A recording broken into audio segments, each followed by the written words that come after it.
Here we go. Put it in the crew, exclusive interview. Welcome to the show, let's have some fun. Sweep Unplugged starts now. Hey, what's up, y'all? It is Sweep Unplugged on Sweep the League, on Sweep the League TV specifically. So first and foremost, it's Friday. You know how we do on Fridays, man. It's happy hour, happy day, happy night. Guess what? It's almost time for you to enjoy the weekend. So we have a treat for y'all. We have a special guest today, writer, author, and musician from California. He's going to share with us some football knowledge, history on Pittsburgh. And if you know the amazing Steelers, I think you might want to tune in for this show. All the fans for Pittsburgh, we're going to have some fun. He has a book, Immaculate, How the Steelers Saved Pittsburgh. But, man, he has an amazing storyline. I first want to say thank you to you, Ray, taking time to be on this segment, man. How you doing, first of all? I'm doing well. Thank you so much. And I want to say thank you. Totally stoked about being on Sweep the League, man. So thanks for having me. I appreciate the opportunity. So we'll go ahead and get right into the top, man. Before we talk a bit about the history of NFL and maybe comparison to today's game and how we look at it from a fan base, kind of share real quick, plug yourself of your book, Immaculate, How the Steelers Saved Pittsburgh, and then we'll kind of jump from there, man. Yeah, and then the book, Immaculate, How the Steelers Saved Pittsburgh, you know, it's co-written by me and my good friend Tom Olenek. Tom Olenek is the Yinzer of the two of us. He's the guy from Pittsburgh. He's the diehard Steelers fan. Shoot, man, when I was growing up in the 70s, I was a Cowboys fan. So the 12-year-old Ray would have a hard time knowing that the 50-some-odd-year-old Ray helped write a book about the Pittsburgh Steelers, that's for sure. Yeah, you know, it's a story about, you know, just when Pittsburgh was facing a deindustrialization transformation, the domestic steel industry was just, you know, going downhill fast. And so much of the Pittsburgh economy was built around the steel industry. Things were tough there and they needed their heroes.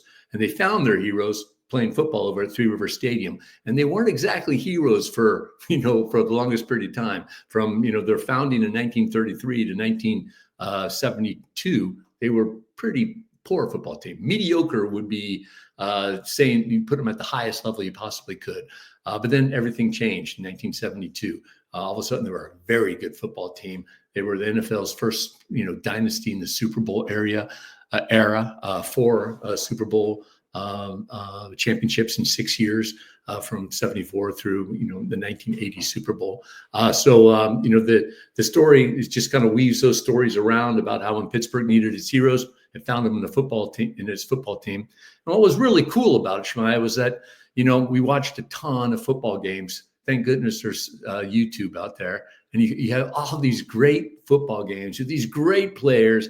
And for a guy like me who's 60 years old now, you know, it's even the great announcers, man. You got to listen to Howard Cosell. You know, you gotta listen to Kurt Gowdy and Dandy Don Meredith and announcers like that. It's so fun going back and watching those football games and getting and remembering some of these great players that I think we tend to forget about as we just continue with the next new season of football and so on, and all these new superstars that come about. It's revisiting that, and then also just seeing how the game has changed over the years. You know, it's well, you know, in some respects it looks the same. You got players with helmets and shoulder pads and the like.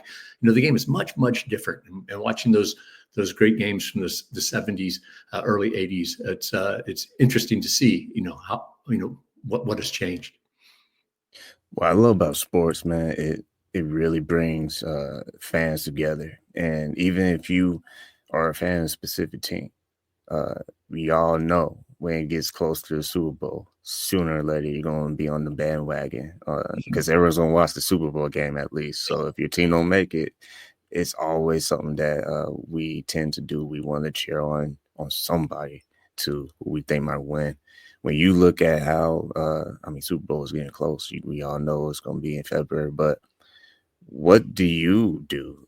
Do you stay loyal to your favorite teams, or when it comes to the Super Bowl game, do you jump the bandwagon as well and find a team that you think you would like to cheer on?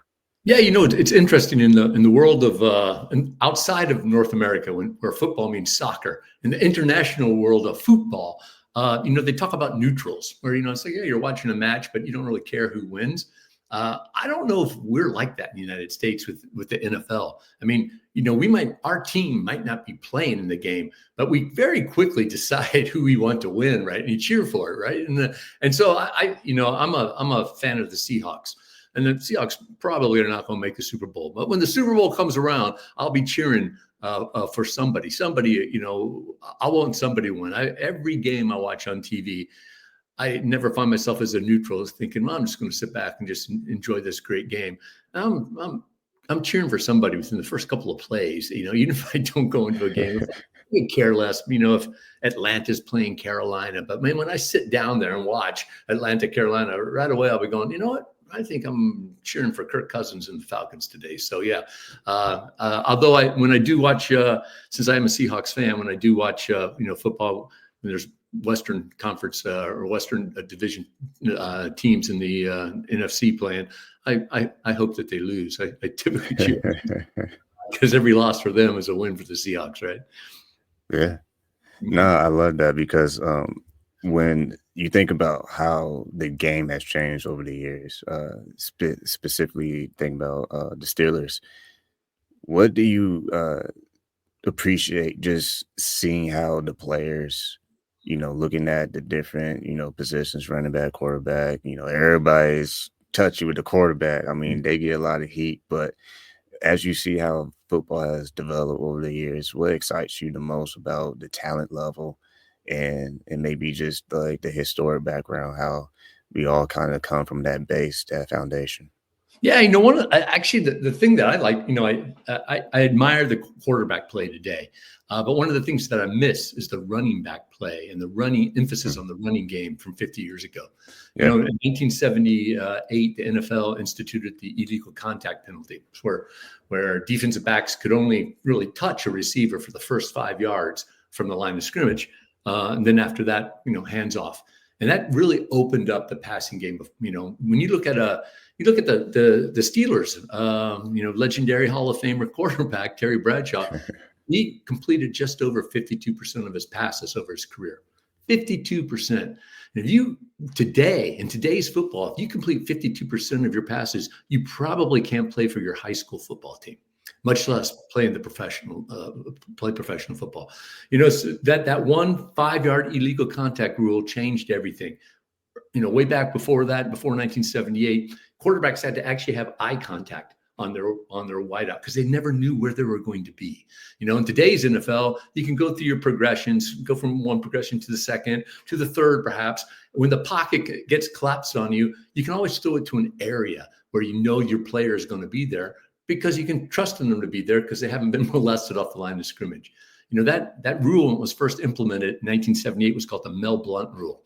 And that was for number 47, Mel Blount, the Hall of Fame cornerback of the Pittsburgh Steelers, who is still the prototypical cornerback for today's NFL. Tall, rangy, with a lot of speed to be able to cover, and a willingness to tackle. And when he got there with some pretty mean intentions too. The guy he's still the person that he was. Richard Sherman 50 years before Richard Sherman, right? And so, I admire the passing game today, but geez, all the rules are in their favor. When you compare quarterbacks from today's era to, quarterbacks from previous years, you can't fall on top of a quarterback today. Back in the 1970s and 1980s, even the 1990s, quarterbacks were just other players on the football team. You could hit them high, you could hit them low, hit them in the head, hit them in the knees, what have you. Today it's the nothing the passer call, that roughing the passer call where you can't hit them high, can't hit them low, and you can't even fall on top of them.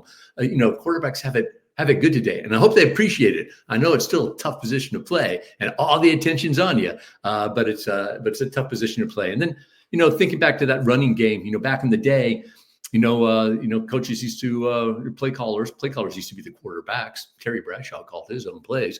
But they ran the football, emphasis on field position, keeping the ball away from the opposing team, getting first downs, grinding it out. And one of my pet peeves today is, offensive play callers who fall in love with their play sheets. They've got a giant laminated, double-sided, thing. They've already game planned out 100 plays or more for the game when they know they can only run 70 of them. They've practiced them and all. it wasn't that long ago. Dallas Cowboys won Super Bowls in the 90s with Norv Turner as their offensive coordinator. And they had a simple philosophy. And that was, we're going to run a play. And if it's successful, we're going to keep running that play until you can prove that your defense can stop that play.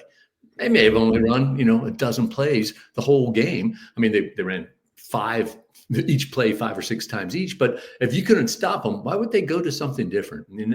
I think today there's this, let's fall in love with our play sheet. We got to do all these fancy things. If you just rush the ball for 5 yards on first down, that's a pretty good thing. If the defense is giving you that look, why don't you keep running the football? And I think this year we're beginning to see that, right? And in the NFL, you're seeing teams play with, 2 safeties deep, wanting to prevent the big play. You've got defensive ends that are focused on rushing the passer, and they're in the D gaps way out on the outside. So in a way, and you got a couple of cornerbacks because of 10 years of drafting cornerbacks that can cover, run a 4-4 backwards, but they aren't exactly eager tacklers. Now you're seeing teams, like the Baltimore Ravens, good example. Let's run Derrick Henry at these people all day long, see what happens, because we know come third, fourth quarter, we're going to wear them out, because essentially we're playing 10 on 8 football with deep safeties, wide defensive ends who really can't play the run if it's inside the tackles. So it's interesting how the game is changing, but like fashion, it maybe what goes away comes back, right? And an emphasis this year on running the football. Well, once again, you're watching Sweep Unplugged on Sweep the League TV. Big shout out to Rudy, the founder. Big shout out to Coach Gio, and also UTSA Hall of Famer Derek Gervin himself. You can catch them live every week, Monday through Friday. And man, their schedule's busy, man. So sometimes you might get a rerun, but every now and then they try their very best to be on Monday through Friday. So make sure you watch them tonight, because I heard from a little bird that they should be going tonight, and I think they'll be on. So y'all watch out for that, 9 p.m. Central Time. We are talking to our guest, Ray Hartjen. Go to his website, rayhartjen.com. And not switching topics completely, but in sports, we always, setbacks with injuries, and players have to, have that mental toughness, especially when they face adversity. You yourself, you have faced your own unique adversity with your health back in 2019, I believe. I was reading from your bio. You don't have to go into extreme detail, but kind of touch on the perspective of, life when it happens. You still have a chance, though, to respond a certain way. And how did you get through those tough seasons in your life? Yeah, man, and it's still going on. What you're referencing is my diagnosis with multiple myeloma. For those of you who aren't familiar with multiple myeloma, don't feel bad about it. I wasn't familiar with it until I got diagnosed with it myself. It's a blood cancer. It's an incurable blood cancer, but treatable and manageable. So I had a stem cell transplant, and a little over 5 years ago, and continue to have maintenance therapy. I had chemotherapy just this last Wednesday, 2 days ago. Plugging away. But one of the things that I like to share with people, I actually wrote a book about it. It's called Me, Myself, and My Multiple Myeloma. It's a fundraiser for the Multiple Myeloma Research Foundation. What I like to do and share with that is that, when life throws you your challenges, don't forget to look at it with a growth mindset. And it's something that we all did as children, right? We had this wonderment with learning. We didn't know we were learning, but we approached everything with a beginner's attitude and soaked into learning. Then all of a sudden, in our teenage years or whatever, we knew it all, and we kind of forget about learning, cancer has taken some things away from me, but it's also added so much more too, right? And it's with a growth mindset, I've developed new roles. I'm now a cancer patient advocate, a caregiver advocate, a fundraiser, and the like. And I had all the same roles I had before. But now there's also a sense of urgency for me to do things like write books. Since my diagnosis, I've written 4 books. My 4th book is coming out in May. It's about the Indianapolis 500. It's called the Indy 500, a year-long quest to win the greatest spectacle in racing. All these things that I've been doing kind of come from wanting to put a motto on the back of a band T-shirt. Whenever we play gigs, you always want to make a little extra money, right? So I'm always on the look for a little motto to put on the back of a shirt. Cancer gave me, if not now, win. That's how we got the Immaculate book written. So, I went to my buddy who had talked about this for so many years. I said, Tom, if not now, when? Let's get started. What's the worst that can happen, right? And that motto, if not now, when, has led to Punch Today in the Face. Shemaiah, man, I want to go to bed today knowing that I gave it my best today. Today is a gift. We don't all get this gift. There's people out there that were here yesterday, not here today. They did not receive today as a gift. So how do we honor them? How do we honor the day? How do we honor ourselves? Let's use it up, right? And then we're laying in bed tonight, kind of falling asleep. We can give a nod toward tomorrow and say, coming for you next. But thanks for asking. It's doing parallels with sports. A chronic injury or a chronic disease or what have you with an injury. Yeah, so there's different ways that you can approach it. Choose your attitude. Let's go forward, right? Man, that's why we are doing this segment, Sweep Unplugged. Life stories like that is more than sports. It's family, it's friends, it's stories, it's life in general. So first and foremost, been talking to our guest today, Ray Hartjen. You go to his website, Ray Hartjen. You can get his books on that website. And congratulations on your new recent book that is coming soon. Might have to have you on once it comes out so we can kind of get the scoop on that project. Oh, it's before we let you go, I've been wanting to do it for a long time, so I'd love to come back and talk to you about it. Before we let you go, for our viewing audience, kind of share anything else that we might miss, any updates, or what's the best way that they can contact you online if they want to just reach out? Yeah, I'm available on all the social networking platforms with my name, Ray Hartjen, Hartjen, except for TikTok. TikTok, I'm Ray Hartjen 5, I think. I think, Shemaiah, when I was signing up, I might have pushed an extra number there or something like that. Also, my email is rayhartjen@gmail.com. If anybody wants to reach out to me, particularly if you are a cancer patient or somebody who's going through a tough time with cancer, I would be happy to listen to you, hear about it, and understand your story. We're all in this together, Shemaiah, and none of us getting out of it alive. So, what can we do about, locking arms with each other, not standing behind somebody as they go into a fight, stand right along beside them as they go into the fight, because that's what makes a difference. That's a perfect thought to get ready for the weekend. And I have to ask real fast, when you think about the games that are it's getting kind of hot, man, the season, this is the time where people start saying, okay, who's going to get to the Super Bowl? Who are you watching? I know you say your team you like, but who are you watching thinking will have a good chance to get to the Super Bowl or hope? Yeah, I'm looking forward to it when as the season gets a little further down the line. Baltimore's lost a couple in the AFC has lost a couple of games, but I love watching them play, and I love watching the Bills play, and the Chiefs are always good. Don't sleep on the Chargers. They have a chance to maybe make some noise. NFC, I still don't believe that the San Francisco 49ers, by the time we're doing this episode, they're 5-5. I don't really believe that, so, I'm like, well, that's still a lot of talent on that football team, but the Lions are so fun to watch, right? And they are playing so well, and if they can stay healthy, man, can you just imagine, a deep run in the playoffs like last year, but maybe even getting further. Lions, maybe like the Lions and the Bills in the Super Bowl or something like that. Ooh. That'd be awesome. So it's Lions and the Ravens, Lions and the Chiefs, Lions and anybody. The Lions, all those Detroit Lion fans, man, they've been suffering for a long time. Let's get them a Super Bowl. I'll say this, man. I'm going to let Derek and Coach G and Rudy do the expertise and analysis because I'm the producer guy, but I love watching the game. And yes, I'm going to be biased.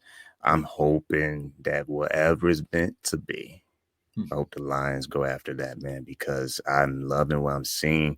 And this is the way I see it.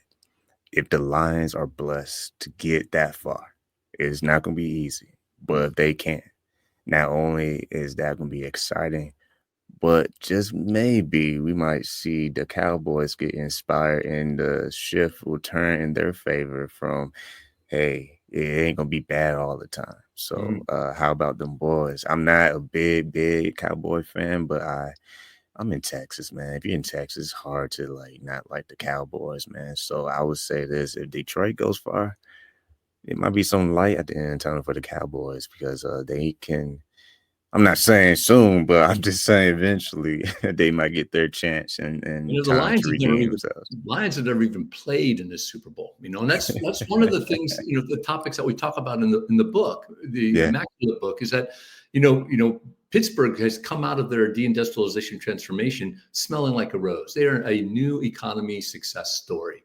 And there's other cities, Rust Belt cousins of Pittsburgh, like Detroit and Cleveland and others, that are still struggling with their, new identity in the new economy.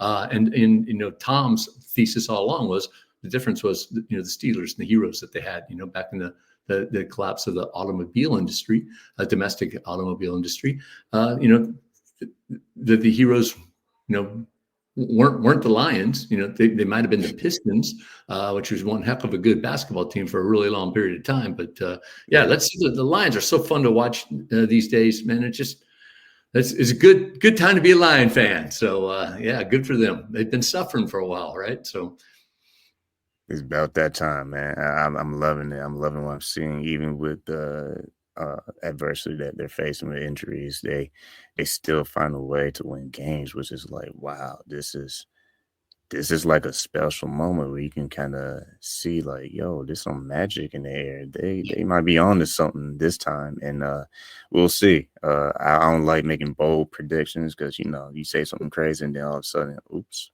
it ain't happening. So I must just say, yeah, I hope they go pretty far. yeah. And I didn't hear any bold predictions from you. I mean, maybe the bold predictions might have come from me, but you're innocent on this one, man. You're covered. So once again, man, you're watching Sweep Unplugged with Sweep Delete TV. Make sure you watch the man himself, the founder, Rudy Campos Jr., doing his thing every night, Monday through Friday. We got big events that we're going to be doing. A lot of stuff about the plan for 2025. I'm telling you, he's just killing it. And Coach Gio and Derek Gervin as well, Hall of Famer, UTSA Hall of Famer, Derek Gervin. We've been told we must put that line in there now. We can't just say Derek Gervin. But big shout out to everything that they're doing. Also, big shout out to our guest, Ray Hartjen. Would love to have you on in the future. You've been watching Sweep Unplugged. Tune in next time because we have much more